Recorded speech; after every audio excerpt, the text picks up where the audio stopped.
حضرت فاروق اعظم کے ہاتھ میں تلوار تھی، گھر سے نکلے، کہنے لگے آج میں اس محمد کا خاتمہ کر دوں گا معاذ اللہ۔ تو اس نے گھر گھر فساد پیدا کر دیا تلوار لے کے۔ ابو جہل نے نا غصہ دلایا، کہنے لگا مکے میں کوئی سورما نہیں بچا جو مصطفیٰ کو قتل کر دے معاذ اللہ، 100 سن خونٹ ملیں گے۔ جناب عمر کہتے ہیں تلوار پکڑی، اور یہ سویر کی بات ہے، ابھی رات کو نبی پاک کعبے کا غلاف پکڑ کے کہہ رہے تھے اللہم اعز الاسلام باسلام عمر ابن خطاب، یا اللہ اسلام کو عزت دے دے، عمر کو کلمے کی توفیق دے دے۔ رات حضرت عمر کہتے ہیں دن چڑھا تو تلوار لے کے نا میں باہر نکلا، میں نے کہا آج میں چھوڑوں گا نہیں، ہر گھر میں فساد معاذ اللہ، ہر گھر میں لڑائی۔ فرماتے ہیں رستے میں حضرت ارقم بن زید مل گئے، کہنے لگے کدھر جا رہا ہے؟ میں نے کہا آج میں مصطفیٰ کو قتل کروں گا۔ کہنے لگے جا پہلے اپنے گھر کی خبر لے، تو جدھر جا رہے نا ادھر بعد میں جانا، پہلے اپنے گھر کی پہلے خبر لے۔ کہنے لگا میرے گھر کو کیا ہوا؟ کہنے لگے تیری بہن فاطمہ بنت خطاب اور تیرا بہنوئی سعید بن زید دونوں کلمہ پڑھ چکے، جا پہلے اپنے گھر کی خبر لے۔ حضرت عمر فرماتے میں گیا، بڑا غصہ آیا کہ میرے گھر میں آگ لگ گئی، میں سردار مکے کا اتنا سخت گیر آدمی، میرے گھر میں اسلام آ گئے۔ فرماتے ہیں میں نے جا کے نا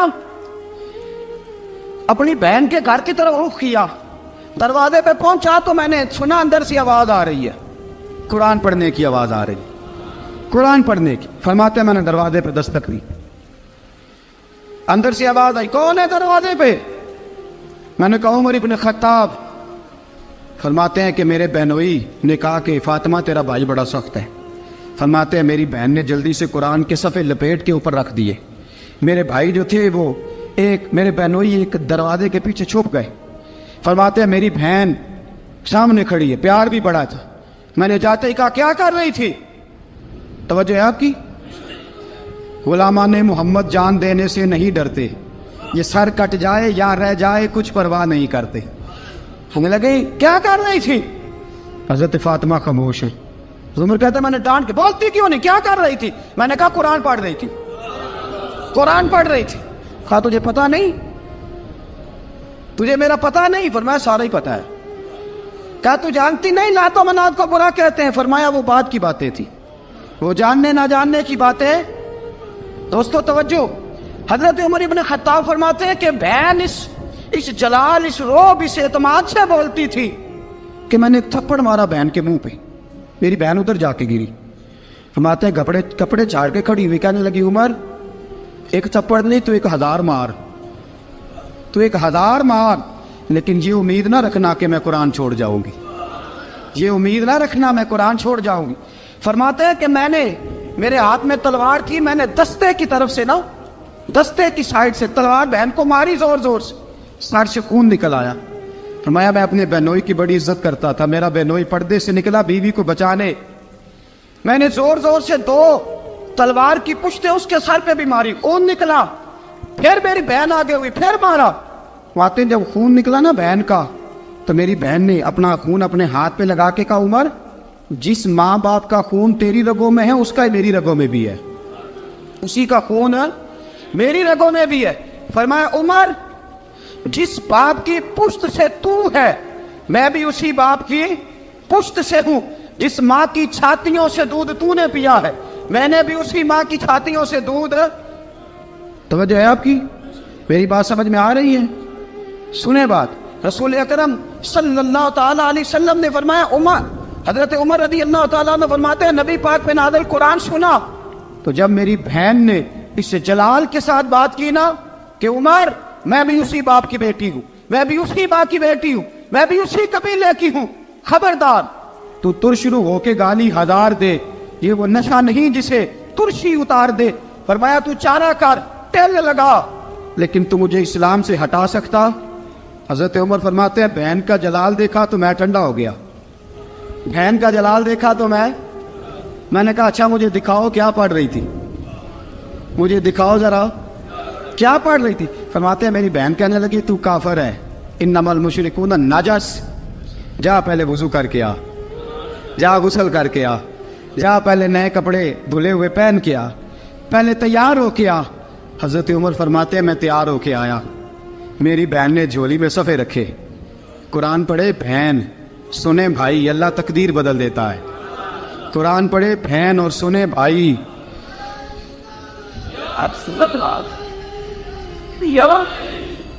قرآن پڑھے بھائی اور سنے بہن، اللہ تقدیر۔ لیکن آج بہن بھائی قرآن تو سنتے سناتے ہی نہیں نا، یہ تو رواج ختم ہو گیا نا۔ وہ قوم جو کل لڑتی تھی ننگی شمشیروں کے ساتھ، وہ آج سینما دیکھنے جاتی ہے اپنی ہمشیروں کے ساتھ۔ معاذ اللہ، نعوذ باللہ، استغفر اللہ۔ ہمارا وہ حال نہیں رہا جو تھا۔ حضرت عمر فرماتے ہیں بہن نے قرآن پڑھا، میں نے قرآن سنا، پتہ نہیں قرآن میں کیا لذت سی، میں رو رو کے بے حال ہو گیا۔ فرماتے ہیں میرے جیسا سخت آدمی، میرے جیسا سخت جو کبھی نہیں رویا تھا، آج قرآن سنا۔ فَإِذَا سَمِعُوا مَا أُنزِلَ إِلَى الرَّسُولِ تَرَىٰ أَعْيُنَهُمْ، جب قرآن، اللہ کا قرآن پڑھا جاتا ہے جو رسول پہ آیا، تو لوگوں کی آنکھوں کو تم دیکھو گے، ان کی آنکھوں میں آنسو ہوتے ہیں۔ فرمایا میں رو رو کے بے حال ہو گیا۔ میری بہن کہنے لگی بھائی کیا پروگرام ہے؟ میں نے کہا مجھے بھی لے چلو، مجھے بھی لے چلو۔ کہا چلو۔ فرمانے لگے ذرا ٹھہر جاؤ، میرے نا ہاتھ باندھو، رسیوں کے ساتھ نا میرے ہاتھ، پیچھے میرے ہاتھ باندھ لو، گلے میں میری تلوار لٹکا لو، میں مارنے آیا تھا، اب میں مجرم بن کے جانا چاہتا ہوں، مجرم بن کے۔ اور ہمارے شیخ فرمایا کرتے تھے، استاد گرامی حضرت عمر فرمانے لگے مجھے مارتے مارتے لے کے جاؤ، میں چونکہ مارنے آیا تھا نا مجھے۔ اور ایک پنجابی کا شاعر کہتا ہے حضرت عمر نے کہا کروں آیا سا مار مقامنے نو، کروں آیا سا مار مقامنے نو، ان مینو مار دے لے چلو، متے عمر دی عمر برباد ہوئے جتھے عمر سوار دے لے چلو۔ کروں آیا سا مار مقابلے نو، ان مینو مار دے لے چلو، متے عمر دی عمر برباد ہوئے جتھے عمر سوار دے، متے عمر دی عمر برباد ہوئے جتھے عمر سوار دے۔ فرماتے جب پہنچے نا دار ارقم میں تو دروازے پہ حضرت امیر حمزہ کھڑے تھے۔ حضرت امیر حمزہ، ایک شخص کہنے لگا حضرت امیر حمزہ سے عمر آ رہا ہے، فرمایا آنے دو۔ کہا حضور وہ تلوار بھی گلے میں لٹک رہی ہے، فرمایا آنے دو، وہ اگر عمر ہے تو میں بھی امیر حمزہ ہوں، وہ اگر عمر ہے تو انا اشہد اللہ و رسول ہی، میں اللہ رسول کا شعر ہوں، آنے دو۔ کہا آپ کیا کریں گے؟ کہا ادب ملحوظ رکھے گا تو خاطر سے بٹھائیں گے، نمونہ اس کو ہم خلق محمد کا دکھائیں گے، اگر نیت نہیں اچھی تو میں اس کو قتل کر دوں گا، اسی کی تیغ سے سر کاٹ کے چھاتی پہ دھر دوں گا، میں آنے تو دو، آنے دو عمر کو۔ حضرت عمر آئے، دروازے میں داخل ہوئے، صحابہ فرماتے ہیں کہ حضور نے شور سنا، فرمایا کون ہے دروازے پہ؟ فرمایا عمر۔ فرماتے ہیں حضور اٹھے تیزی سے، چادر گر گئی، چادر، حضور تیزی سے اٹھے، کھول دو دروازہ، حضور عمر کے گلے میں تلوار ہے، فرمایا پھاٹک کھول دو، یا رسول اللہ عمر آپ کا دشمن، فرمایا کھولو دروازہ، کہا یا رسول اللہ خطاب کا بیٹا، فرمایا کھولو دروازہ، یا رسول اللہ ابو جہل کا رشت، فرمایا کھولو دروازہ، حضور ماجرا کیا ہے؟ فرمایا وہ اپنے آپ نہیں آیا، میں نے رات اللہ سے دعا مانگی ہے، میں نے مانگ کے لیا ہے، میں نے مانگ کے لیا، وہ اپنے آپ تھوڑا آیا ہے، مانگ، کھولو دروازہ، آنے دو۔ حضرت عمر جھٹ سے دروازہ کھلا نا، رسول پاک سامنے کھڑے ہو گئے۔ کیا منظر تھا؟ ابو بکر فرماتے ہیں تمہیں کیا بتائیں کیا منظر تھا؟ حضرت ارقم فرماتے ہیں تمہیں کیا بتائیں کیا منظر تھا؟ میرے حبیب کی گردن تنی ہوئی ہے، آنکھوں میں آنسو بھرے ہیں پر نیچے نہیں گرتے، آنسو بھرے ہیں آنکھوں لیکن نیچے ٹپکتے نہیں۔ میرے رسول پاک آگے بڑھے، عمر کی گردن جھکی ہوئی ہے، عمر اوپر نہیں دیکھتے، حضور آگے بڑھے، کیا کہ حضرت عمر کا کندھا زور سے ہلایا، فرمایا کیا پروگرام ہے تیرا، کیا ارادہ ہے تیرا، بول۔ حضرت فاروق اعظم آنکھ یوں اٹھا کے کہنے لگے سونیا بس اب کلمہ پڑھنے کا ارادہ ہے، سونیا کلمہ پڑھنے کا۔ صحابہ فرماتے ہیں پتہ نہیں کیا ہوا، پتہ نہیں، حضور کا اتنا جوش ہم نے کبھی نہیں دیکھا، نبی پاک کو نعرہ لگاتے ہم نے پہلے کبھی نہیں دیکھا۔ جب عمر نے کہا نا سونیا کلمہ پڑھنے آیا ہوں، فرماتے ہیں رسول پاک کے جو آنسو بندھے ہوئے تھے نا وہ ٹپ سے نیچے گرے، اور حضور نے فرمایا اللہ اکبر، اللہ اکبر۔ فرماتے ہیں حضور نے جب اللہ اکبر کہا تو سارے صحابہ بھی کہنے لگے اللہ اکبر، اللہ اکبر، اللہ اکبر۔ حضرت عمر فاروق کا عدل اور حضرت فاروق اعظم کا انصاف، اس کو دنیا جانتی بھی ہے مانتی بھی ہے۔ حضرت فاروق اعظم رضی اللہ تعالیٰ عنہ قاضیوں کا تقرر کرتے وقت سب سے زیادہ احتیاط کرتے تھے کہ بندہ کس قسم کا ہے، اس کا مزاج کیا ہے، معاشرے میں اس کا وقار کیسا ہے، اس حساب سے اس کو تقرر کرتے تھے قاضی کے لیے۔ اور کیا حال تھا؟ حضرت زید بن ثابت رضی اللہ تعالیٰ عنہ کو آپ نے قاضی مقرر کیا، بعد میں معزول کر دیا۔ کیوں آپ نے معزول کیا ہے؟ تو حضرت عمر کہنے لگے اس کی وجہ ہے، ایک دن ایک شخص نے، حضرت ابی بن کعب نے مجھ پر مقدمہ کیا، حضرت عمر پر مقدمہ کر دیا، تو فرماتے ہیں کہ میرے سامنے میں دیکھ رہا تھا، جب میں عدالت میں پہنچا تو زید بن ثابت نے میرا کھڑے ہو کے استقبال کیا، اور جب مدعی آیا ہے تو وہ بیٹھے رہے ہیں۔ تو میں نے کہا کہ جب آپ دونوں میں ملتے وقت انصاف نہیں کر رہے تو فیصلے میں کیسے انصاف کریں گے؟ آپ اس قابل نہیں کہ آپ کو قاضی بنایا جائے، معزول کر دیا۔ اگر میں بحیثیت مجرم، بحیثیت ملزم آیا ہوں، اگر آپ نے میرا کھڑے ہو کے استقبال فرمایا تو پھر مدعی کا تو زیادہ حق بنتا تھا۔ اور ہم پر اعتراض ہے کافر کا، وہ کہتے ہیں تم عدل نہیں کر سکتے۔ بولا آدمی ہے نا، وہ دیکھتا ہے آج کل کے مسلمانوں کو، آج کل کے مسلمانوں کو دیکھ کے رائے قائم کرتا ہے۔ ہم اسے کہتے ہیں ہاں آج کل کے مسلمان نہ دیکھ، وہ جنہوں نے ڈائریکٹ نبی پاک کی نکاح سے فیض پایا تھا انہیں دیکھ، ڈائریکٹ جو رسول پاک کی نکاح کے فیض یافتہ تھے، عدل و انصاف سے بھر دی دنیا۔ حضرت فاروق اعظم، حضرت عمرو بن عاص مصر کے گورنر تھے، حضرت فاروق اعظم نے انہیں متعین کیا تھا۔ ان کے بیٹے کا مصر میں جھگڑا ہو گیا کسی عام آدمی کے ساتھ، گورنر کے بیٹے کا، اور گورنر کے بیٹے نے اس مصری کو، ایک عام آدمی کو درے مارے۔ تجھے پتہ نہیں میں گورنر کا بیٹا ہوں؟ مصری نے کیا کیا؟ گھوڑے پہ بیٹھا سیدھے مدینے آ گیا، سیدھا مدینے۔ حضرت فاروق اعظم کے در دولت پہ پشت سے کپڑا اٹھایا، پشت سے اس نے اپنے نشان دکھائے تو جناب عمر کی آنکھوں میں آنسو آ گئے۔ ایک عام آدمی ہے، جانتے کوئی نہیں، تمہیں رو پڑے، اتنا ظلم، اور میری سلطنت میں کوڑے برسے تیری پشت پہ، فوراً بھیجا، جاؤ بلا کے لاؤ۔ حضرت عمر بن عاص اپنے بیٹے سمیت آئے، بڑی عدالت ہے۔ حضرت فاروق اعظم کے لفظ، فرمایا اس کو اس کی ماں نے آزاد پیدا کیا تھا، تو نے اسے کیوں غلام بنایا ہے؟ اس کی ماں نے آزاد جنا تھا، تو نے کب سے لوگوں کو غلام کا؟ بیٹے یہ کیا کہتا تھا؟ یہ کہتا تھا میں گورنر کا بیٹا ہوں، تجھے تو جانتا نہیں۔ فرمایا اب یہ بڑی عدالت ہے، کوڑا پکڑ اور اس گورنر کے بیٹے کی پشت پہ برسا، اور اسے کہہ تو گورنر کا بیٹا ہے، میں محمد کا غلام ہوں صلی اللہ تعالی علیہ وسلم۔ اسے بتا، اسے اب بتلا کہ تو گورنر کا بیٹا ہے نا، میں نبی پاک کا غلام ہوں، اور جو مصطفیٰ کے غلام ہوتے ہیں وہ سارے برابر ہوا کرتے ہیں۔ حضرت فاروق اعظم کا عدل، جناب فاروق اعظم کا انصاف، جناب فاروق اعظم رضی اللہ تعالیٰ عنہ۔ روم کا ایلچی آیا نا حضرت عمر فاروق کے پاس، تو وہ کہتا ہے میں پیغام لے کے آیا اپنے بادشاہ کا، اور میں سفیر تھا، میں بڑے ملکوں میں گیا، بڑے بادشاہ دیکھے، بڑے امیر دیکھے۔ حضرت فاروق اعظم رضی اللہ تعالیٰ عنہ کے دربار مجھے بھیجا گیا، جب پہنچا تو میں نے مسلمانوں سے کہا تمہارے بادشاہ کا دربار کہاں ہے؟ انہوں نے کہا نہ ہمارا بادشاہ ہے، نہ کوئی دربار ہے، نہ بادشاہ ہے، نہ کوئی۔ اچھا تو پھر وہ کدھر بیٹھتے ہیں؟ کہا یا مسجد میں ملیں گے یا اپنے جھونپڑے میں ملیں گے۔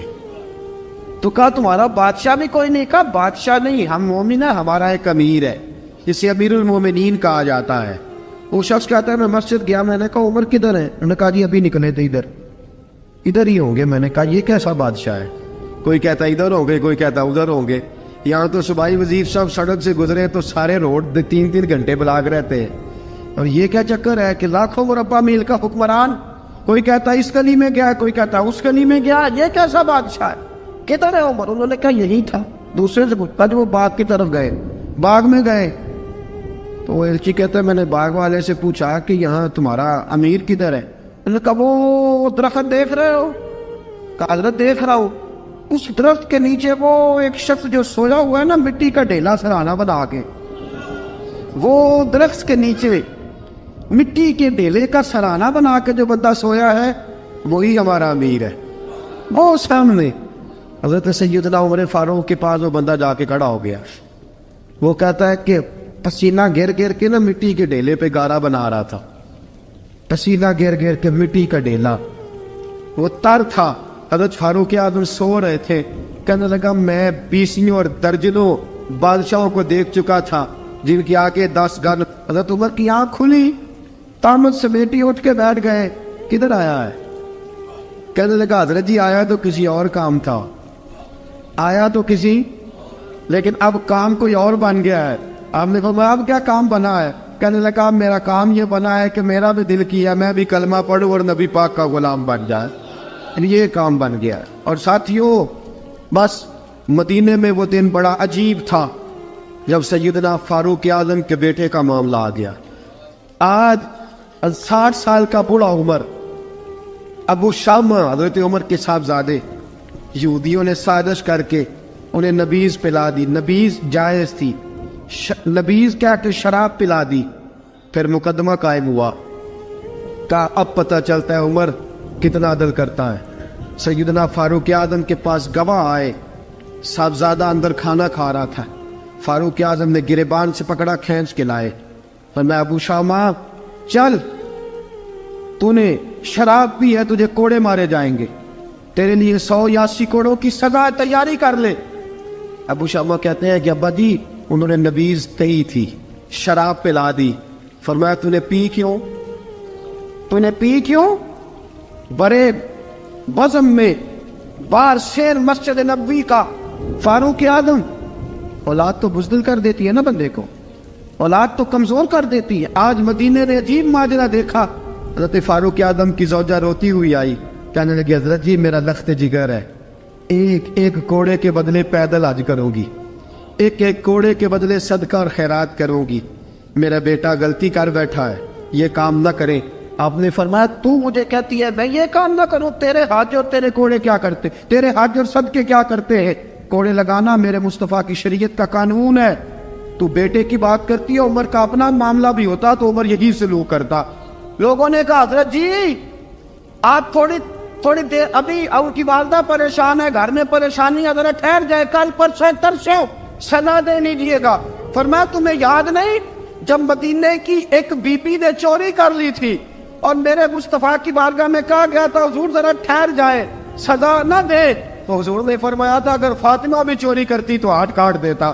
تمہیں یاد نہیں نظر مصطفیٰ کے ٹکڑے کھانے والا ہوں, میں کیوں دیر کروں؟ اس نے گناہ کرتے میں دیر کی ہے جو سزا میں دیر کروں, برساؤ کوڑے. حضرت افلا نامی غلام, حضرت جی آپ کا لخت جگر ہے. فرمایا لخت جگر نہ دیکھ, مصطفیٰ کا قانون دیکھ.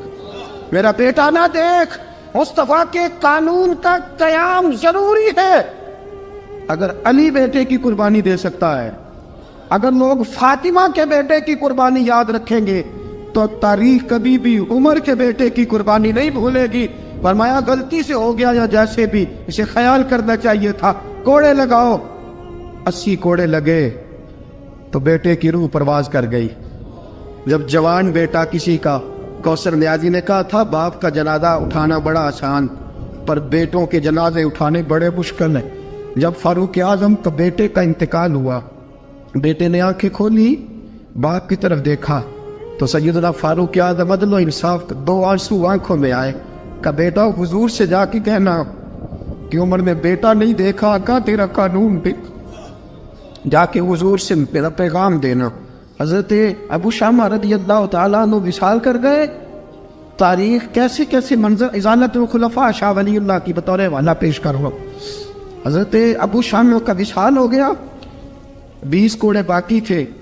لوگوں نے حضرت جی آپ کیا کرنا ہے؟ فرمایا اس کا جنازہ پڑھو, اسے قبر میں دفن کرو, باقی 20 کوڑے اس کی قبر پہ مارو, اس کی قبر پہ 20 کوڑے مارو. کا حضرت جی ایسا بھی ہوتا ہے؟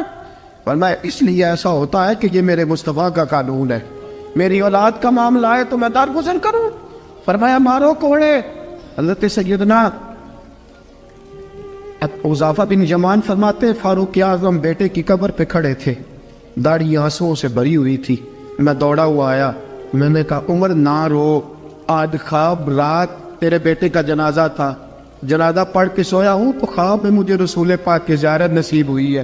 نبی پاک خواب میں تھے تو 2 سبز غلے تیرے بیٹے کو پہنا رکھے تھے اور رسول پاک کی بغل میں کھڑا تھا. حضور نے فرمایا عمر کو جا کے کہنا کہ تو نے بیٹا پاک کر کے بھیجا تھا, اللہ نے جنت کے سارے دروازے کھول دیے ہیں. اللہ نے عمر کو میرا سلام کہنا اور اسے کہنا عمر تیرا حدود اللہ قائم کرنا خدا کو بھی پسند ہے, مصطفیٰ کو بھی پسند.